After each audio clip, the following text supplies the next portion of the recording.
Good morning, Ian Crouch with your 8:30 Hunter News update.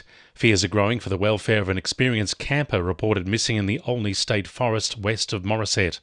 48-year-old Melissa Reeves has been camping in the forest for the past month and last spoke to a family member at about 6:30 yesterday morning, saying she was heading off into the bush on foot to find water. However, there was no trace of her when the family member arrived around midday to drop off food.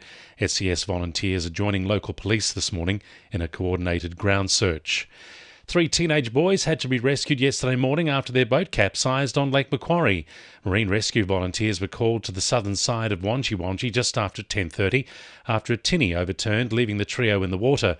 They were found between Pulbar Island and the Dobell Park boat ramp, an area renowned for tricky conditions when the wind picks up.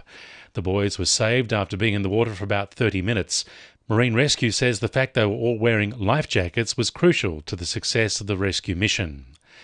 Telstra customers in Newcastle are experiencing outages in Merewether and Adamstown this morning. The telco says the unplanned service interruption is affecting 4G and some 5G services in the area.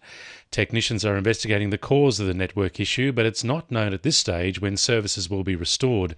It follows outages in the Newcastle City area yesterday involving 5G and 4G services. Upper Hunter MP Dave Lazell has thrown his support behind Nationals federal leader David Littleproud, calling on the Albanese government to release the findings from their Renewable Energy Impact Review. He says the findings could better assist those living in the regions with the rollout of renewable energy projects. Have an open conversation, release the report, and actually start discussing how we can do this better. How can we make it more tangible for regional communities to take on these projects and make it work for them? Getting a place to park on the Callaghan campus of the University of Newcastle could become a little more difficult in future if plans for a new development get approved. The university has lodged plans for a $22 million development to house Chancery staff and the nursing school. It involves converting Level 2 of the Information Communication and Technology building from a car park into a 3,500 square metre space. It means the loss of 141 car spaces. Newcastle Council has recommended replacement parking on campus to offset the proposed loss of spaces. Vice-Chancellor Alex Zielinski says there's been a gradual decline in demand for on-campus parking in recent years, and studies show there's sufficient parking infrastructure to meet current and future demand. Cessnock's annual Australia Day Awards ceremony is set to be held this Friday at the city's Performance Arts Culture Centre from 10 a.m. Several members of the community will be honoured for their achievements following the event's citizenship ceremony. Mayor Jay Sabal says the occasion will celebrate those who've made a positive impact on the community. We recognise the contributions of our local residents through a number of ways.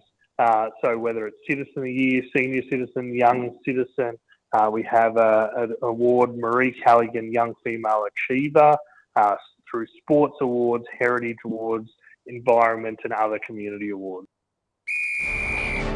2NURFM Sport. The Jets season will be on the line tonight as they take on Brisbane in the first of 3 games at home.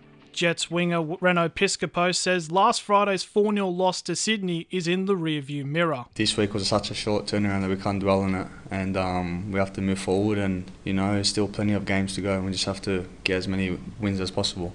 The Stockton Seagulls is set to welcome back former English under-19 cricketer Bertie Foreman for their T20 Summer Bash competition. The Seagulls will play undefeated West Rosellas tonight. Toronto golfer Jake Riley will make a cameo appearance for Toronto in their A-grade pennant defence against Newcastle this weekend. Following the match, Riley will embark on a Sydney campaign representing New South Wales. And Knights fullback Kalen Ponga will likely battle Reece Walsh for fullback selection in the upcoming All-Star match to represent New Zealand Māori. That's sport. I'm Jessie Dennett. And the winning numbers in Monday Lotto are 3, 13, 15, 19, 27 and 42, and the supplementaries are 18 and 21. And now you're up to date with the latest 2NURFM Hunter News.